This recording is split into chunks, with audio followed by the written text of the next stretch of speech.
Welcome back to the channel. In this video, I'm going to create a quick in-depth review about this payment platform, which is GoCardLess. So let's get started. GoCardLess is a payment platform that makes it easy for business to collect recurring payment directly from the customer's bank account.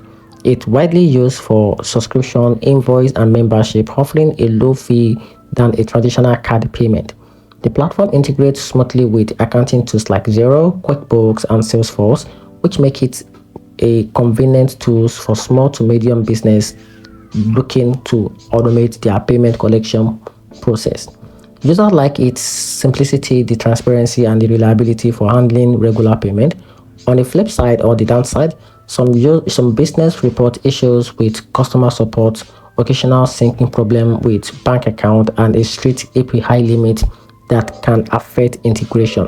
While it's excellent for recurring payment, it may not be the best fit if you rely heavily on one-off payment or need more flexible customer support.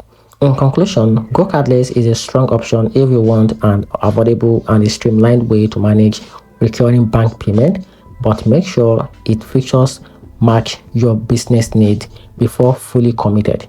And that's it. Hope you find the video helpful. If you did, turn on the notification button and subscribe for more videos.